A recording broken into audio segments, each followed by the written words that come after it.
नमस्कार शेतकरी बंधूंनो, मी रुजुता लुकतुके शेती मित्र मध्ये आपल्या सगळ्यांचं स्वागत। शेती मित्र मध्ये आपण पारंपरिक आणि आधुनिक शेतीची काही उदाहरणं पाहणार आहोत आणि त्याचबरोबर घेणार आहोत तज्ञांचं मार्गदर्शन। शेतीत वेगवेगळे प्रयोग करून लागवडीची स्वतःची पद्धत विकसित करणाऱ्या शेतकऱ्यांची कहाणी आम्ही आवर्जून तुम्हाला दाखवत असतो, कारण काही शेतकऱ्यांच्या प्रयोगांमधून अनेकांना फायदा व्हावा या हेतूने। यावेळी सुरुवातीलाच आपण जाणार आहोत पालघर जिल्ह्यातल्या शेलाटे गावी गोपाळ ठाकरे यांच्या शेतावर। 8 एकर शेतात तब्बल 11 पिकं त्यांनी घेतली आहेत आणि एक ठोस योजना आखून जाणून घेऊया नेमकी त्यांची योजना काय आहे आणि ते कशी ही योजना राबवतायत। पालघरच्या वाडा तालुक्यातील शेलटे इथले शेतकरी गोपाळ ठाकरे यांनी एका कोणत्याही पिकावर अवलंबून न राहता आपल्या शेतात बहुपीक पद्धत अवलंबली आहे। त्यामध्ये त्यांनी फळबागेबरोबरच फळभाज्या आणि इतर भाज्यांचंही उत्पन्न घेतलंय।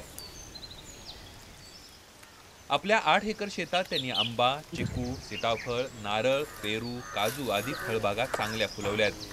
तर त्याबरोबरच वाल, चवळी, भेंडी, काकडी आणि कलिंगड आदींची लागवड करून शेतीचा चेहरा मोहरा बदलून टाकलाय।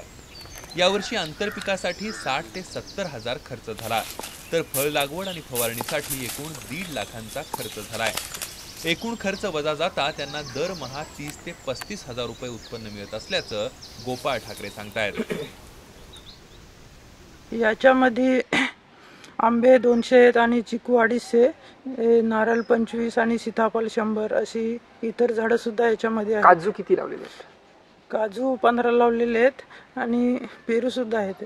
याच्यामध्ये आंतरपीक चवली घेतलेले, चवली साधारण 20 गुंठ्यामध्ये घेतलेले आणि वाल आहे 2 एकरामध्ये। शिवाय इतर काकडी किती एकर मध्ये? काकडी 1.5 एकरामध्ये। विशेष म्हणजे शेतात लागणारी काही साधनं गोपाळ यांनी स्वतः घरात तयार केली आहेत।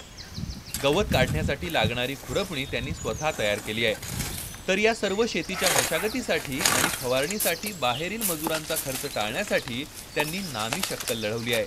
घरातील मुलांच्या शाळेला सुट्टी असेल त्यावेळी ते या फवारणी आणि मशागतीची कामं करतात। तर गावालगत असलेला तलाव हा डोंगराच्या पायथ्याशी असून गाव उतारावर असल्यानं सायपण पद्धतीने ते आपल्या शेतीला पाणी पुरवठा करतात। त्यामुळे त्यांच्या खर्चात मोठी बचत झाली आहे। आमच्या गावामध्ये जो तलाव आहे तो डोंगराच्या पायथ्याशी आहे आणि गाव आहे तो उतारामध्ये आहे। ते सायपण पद्धतीने आम्ही त्याचे पाणी घेतोय। याच्यामध्ये आम्ही कुठल्याच मशीन किंवा दुसरा कुठलाच पाणी खेचण्यासाठी दुसरा कुठलाच वापर केला यंत्रणेचा वापर नाही केला। निसर्गाचा लहरीपणा, वातावरणात होणारे बदल यामुळे शेतकऱ्याला अनेक संकटांचा सामना करावा लागतोय। त्यामुळे कोणत्याही एका पिकावर अवलंबून न राहता बहुपिकांचा पर्याय निवडणं कधीही चांगलं, हेच गोपाळ ठाकरे यांनी दाखवून दिलंय। जर एका पिकातून नुकसान झालं तर ते दुसऱ्या पिकातून भरून काढता येतं।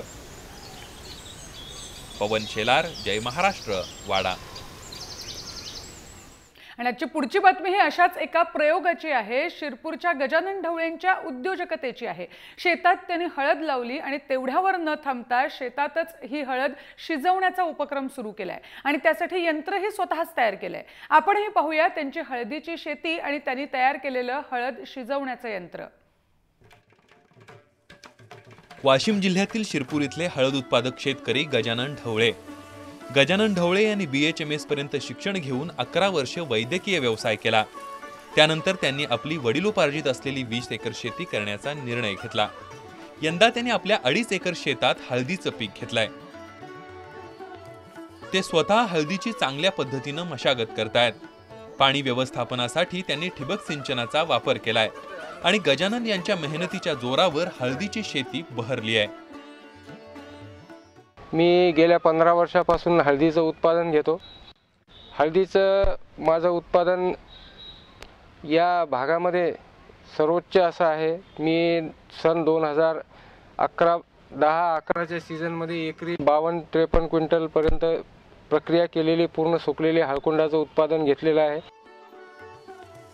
अनेक वर्षांपासून डॉक्टर गजानन ढवळे आपल्या शेतात हळदीचं पीक घेतात, मात्र हळद शिजवण्यासाठी त्यांना मोठ्या अडचणी निर्माण होत। त्यातून मार्ग काढण्यासाठी त्यांनी स्थानिक कारागीर आणि टाकाऊ वस्तूंपासून हळद शिजवण्याचं यंत्र तयार केलं। त्या यंत्रामध्ये एका वेळेला तब्बल 200 क्विंटल हळद शिजवता येते। याबरोबरच हळद काढणी यंत्र आणि हळद पॉलिश यंत्र हे सुद्धा गजानन यांनी तयार केलंय। हळदीचं उत्पादन घेत असताना हळदीवर जी प्रक्रिया करावी लागते ती प्रामुख्यानं उकळून त्याला प्रक्रिया करावी लागते आणि उकडण्याचं जी पूर्वी जे पारंपरिक जी पद्धत होती त्या पारंपरिक पद्धतीमध्ये कढईमध्ये किंवा काहिली, काही भागामध्ये काहिली म्हणतात, मोठ्या काहिलीमध्ये त्याची उकडण्याची प्रक्रिया करावी लागत होती आणि दर्जेदार मालाचं जर उत्पादन घ्यायचं असलं तर त्याला स्किल वर्कर असे काहिलीमध्ये उकळणारे लागायचे आणि त्यांचे चांगले स्किल वर्कर मिळणं फार कठीण अवस्था होती. त्यावर एक उपाय म्हणून एक गरजेपोटी का होईना की एक नवीन पद्धत थोडीशी कानावर आली होती की बा सांगली भागामध्ये कुपवाडला हळदीचे बॉयलर मिळतात, परंतु ते सांगलीवरून इथे आणायचं म्हटलं की थोडंसं फार अंतर 500-700 किलोमीटरच्या वर अंतर होतं आणि आणणं थोडंसं अवघड काम होतं. त्यामुळं जी आपल्या घरचं जे प्रेशर कुकर असतं स्वयंपाकातलं त्याची मध्यवर्ती कल्पना डोक्यामध्ये ठेवून मी स्वतः बॉयलरचं एक कल्पनाचित्र तयार केलं आणि इथले जे स्थानिक आमचे मित्र कारागीर आहेत, वर्कशॉप आहे त्यांच्याकडे सुरुवातीला 2011 मध्ये एक बॉयलर तयार केलं आणि ते अतिशय सुटसुटीत आणि अतिशय सक्सेसफुली चाललं आणि त्याने जवळपास 2-2.5 महिन्यापर्यंत भरपूर प्रमाणात या भागातल्याच नव्हे तर अमरावतीपर्यंतच्या शेतकऱ्यांच्या हळदीवर मी प्रक्रिया करून दिलेली आहे. पारंपरिक पद्धतीनं हळद शिजवणं मोठं डोकेदुखीचं आणि खर्चिक होऊन बसलंय. त्यात गजानन यांनी तयार केलेलं हे यंत्र वेळेची आणि पैशांचीही बचत करतंय. शेतकऱ्यांनी जर शेतीबरोबर अशा फायदेशीर यंत्रांचा आधार घेतला तर त्यांना नक्कीच फायदा होईल. मनोज जयस्वाल, जय महाराष्ट्र, वाशिम.